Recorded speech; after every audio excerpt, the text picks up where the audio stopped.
हिंदुस्तानी फौज दे उस सच दे उत्तों समझ लो कि मैं एक पर्दा चुकना जिन्हों वो छुपाउण दी कोशिश करता। इंडियन मीडिया खुद मानदा पिया कि उन्हां दी फौज दे विच 3 वड्डे जख्म ने। नंबर 1 खुदकुशियां, नंबर 2 करप्शन, फौज में करप्शन है और सर्विसेज में बहुत ज्यादा करप्शन। नंबर 3 इखलाकी गिरावट और नंबर 4 औरतों दे नाल ज्यादती।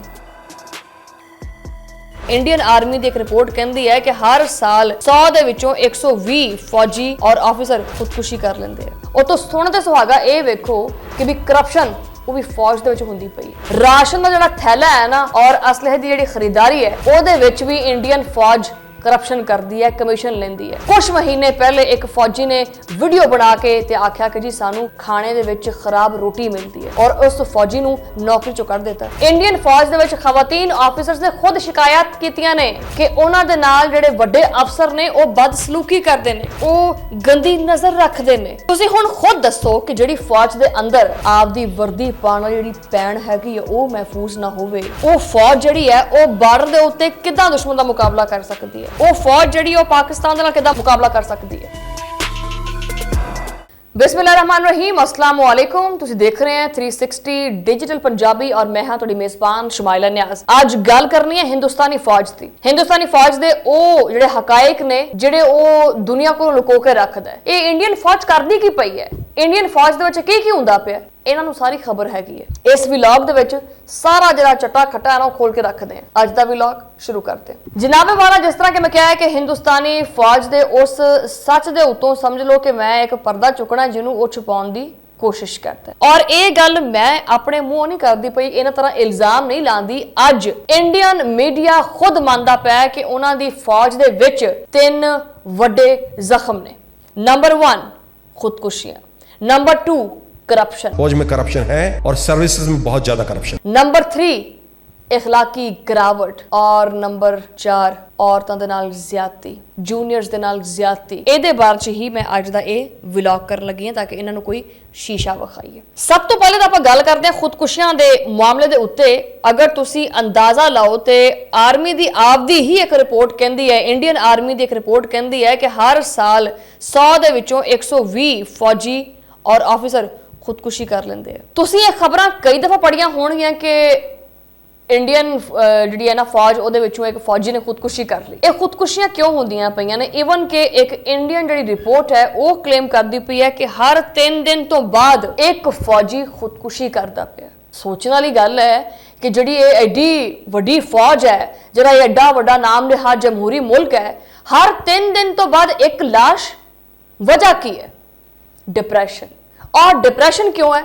क्योंकि एक नौजवान नूं साल दे विच एक ही वारी कार जाण दी छुट्टी मिलती है और वो कश्मीर दे विच तैनात है और थर दी जिहड़ी तपदी हुई गर्मी है ਉਹਦੇ ਵਿੱਚ ड्यूटी देंदा है। उतों अफसर जुल्म ते जबर वखरा करदे है, उतों तनख्वाह इन्नी हुंदी नहीं कि घर वालों दा जिहड़ा ढिड है वो भर सके, उतों फिर जुल्म जिहड़ी अंबार ने वो लगे हुंदे है। और जदों बंदा अंदरों ही अंदर टुट जाता है तो फिर वो बंदूक नहीं चुकता, वो अपने आप नूं ही दुनिया दे विचों चुक लैंदा है। इन्हां दे आप दे अखबार एक क्लेम करते पे है जदों ये अपने फौजी नूं कोई सहूलत नहीं देंदे हैगे तां उस फौजी ने खुदकुशी करनी है।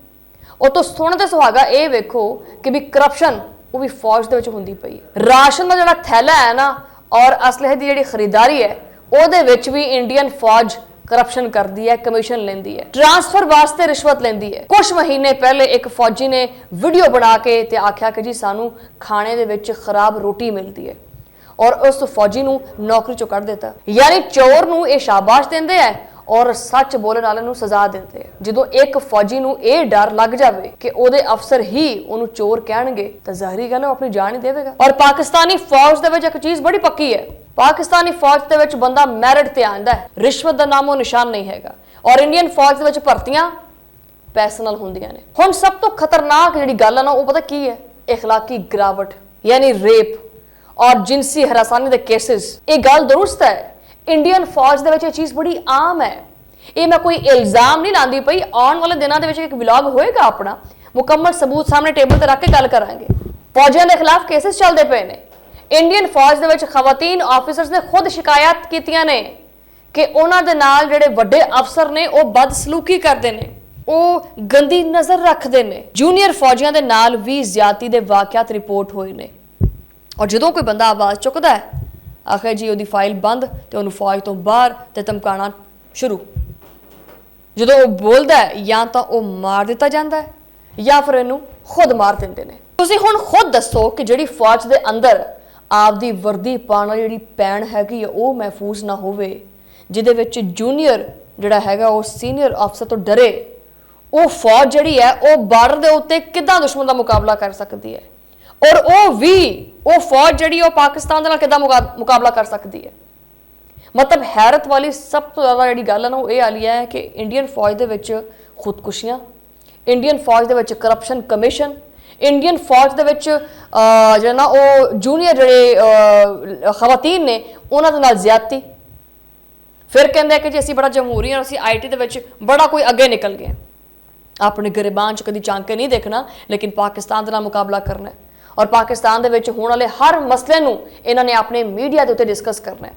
ਤੁਹਾਡੀ ਫੌਜ ਦੀ ਜੋ ਕਹਾਣੀ ਹੈ, ਜਿਹੜੀ ਤੁਹਾਡੀ ਟੁੱਟੀ ਹੋਈ ਸ਼ਿਕਸਤ ਖੁਰਦਾ ਫੌਜ ਹੈ, ਉਹਦੇ ਬਾਰੇ 'ਚ ਪਹਿਲੇ ਖੁਦ ਦੇਖ ਲਓ, ਫਿਰ ਕਿਸੇ ਦੂਸਰੇ ਮੁਲਕ ਦੇ ਨਾਲ ਮੁਕਾਬਲਾ ਕਰਨਾ।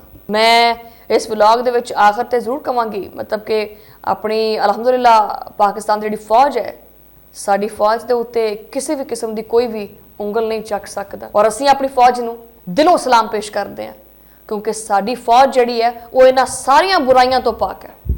ਅੱਲਾਹ ਤਾਲਾ ਜਿਹੜਾ ਨਾ ਉਹ ਸਾਡੀ ਫੌਜ ਦਾ ਜਿਹੜਾ ਵਕਾਰ ਹੈ ਉਹਨੂੰ ਇਸੇ ਤਰ੍ਹਾਂ ਬੁਲੰਦ ਰੱਖੇ। ਤੁਹਾਡਾ ਮੁਲਾਕਾਤ ਹੋਏਗੀ ਅਗਲੇ ਵਲੌਗ ਦੇ ਵਿੱਚ, ਉਦੋਂ ਲਈ ਅੱਲਾਹ ਨੇ ਕੇ ਪਾਨ।